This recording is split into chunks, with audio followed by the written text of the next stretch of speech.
Turns out social distancing isn't easy, but I've been inspired by some of the creativity I've seen, and having spent so much time alone with my bikes, of course I've made a video about them. Look after each other, stay safe, and enjoy Craig's Bicycle Museum. So this is the first bicycle in the collection. It's an early 70s vintage steel frame bike. I found just the frame in a scrapyard in Riyadh, and what drew my attention to it, first of all, was the patina of the frame. It looked old to me. You can see where there were clamps and there's no cable lugs. And this beautiful steel work really caught my attention, as did the old decals. Going around the back, you can see that it's got forward facing rear dropouts. And with the serial number that's on the back of the top tube there at the bottom of the seat post, and also when I cleaned it I noticed that it said made in England on the frame. This really suggests to me that this is an old Raleigh. But the one thing that makes it not look like a Raleigh is the head tube badge, which I just cannot identify, and I'm still trying to find out.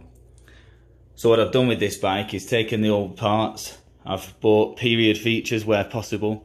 For example, the handlebars, they're old Raleigh handlebars, and the lovely SR stem.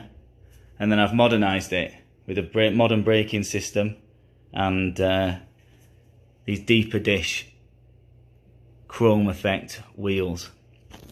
Now, remembering what that head tube badge looked like, and it weren't sure if it was Raleigh or not, this brings me on to the next one, which has got the typical Raleigh badge that we've come to know and love. This bike a little bit more modern, towards the back end of the 70s. It's a Raleigh Pursuit, and you can see how on this version it's got the cable lugs instead of having brackets. And then what they did was integrate the gears into the frame as well. So you can see where you change the gears is on the down tube there. This is a really nice example of an old bike. Moving from the vintage bikes, this is obviously more modern. It's an aluminium framed mountain bike. In fact, it's a downhill mountain bike. You can often tell they're aluminium frames because the tubes are a bit bigger, and also where the joins are, you can see the typical aluminium type welds there. These bikes, the weight shifted towards the rear rather than being more towards the front, so that gives you better balance, easier to control off-road.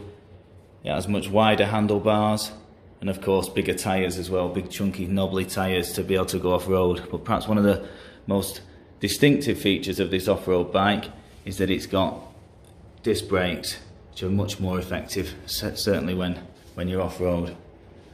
Now, thinking about what the other bikes look like, road bikes, and this is a mountain bike, you're at opposite ends of the scale. So somewhere in between is a hybrid type. And I say this is hybrid because it has a steel frame, it's a fast frame, you can see it looks a lot flatter, more balanced, the weight between the front and the rear.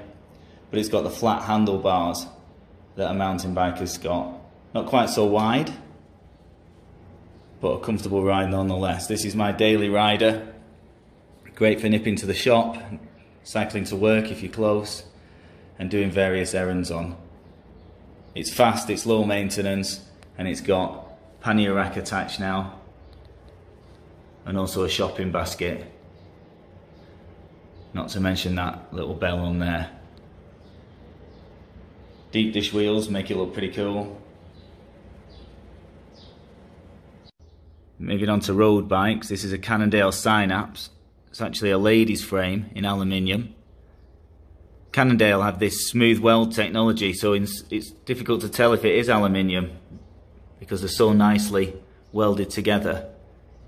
Good detail on the frame. It does actually have carbon forks, and it has a carbon seat post.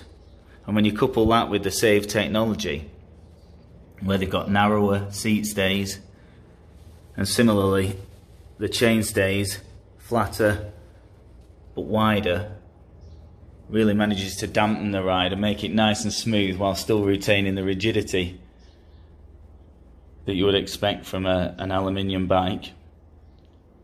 So after aluminium, we soon moved on to full carbon. This is a full carbon road bike by Boardman. There's a few modified parts from the original bike, a base spec standard.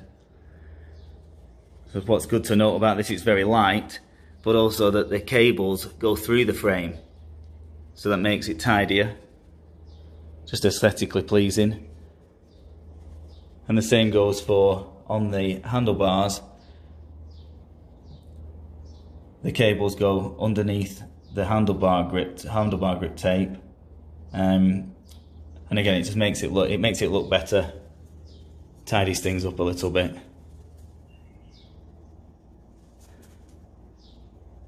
Going even further then from the road bikes, which put a lot of the weight forward, is to move to a time trial bike.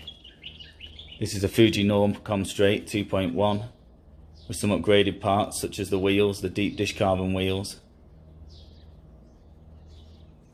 This bike is all about aerodynamics for the time trial, and so you can see, looking from the front,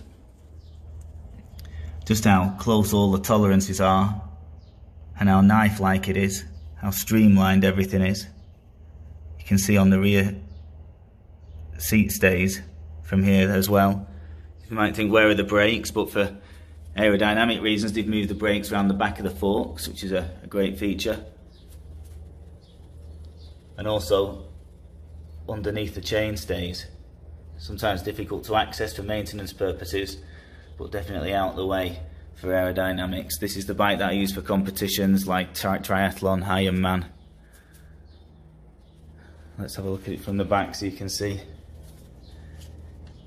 Again, the tolerances, the clearances are very tight with these 25mm tyres on, but it's very streamlined, and that's the idea. So I hope you enjoyed your tour of Craig's Bicycle Museum. It's clear there's no shortage of bikes at Craig's house. But if you feel like your bike needs servicing, if you need something fixing, or if even you want to buy a new bike, don't hesitate to get in touch. If you've got any questions, feel free, drop me a line. Stay safe.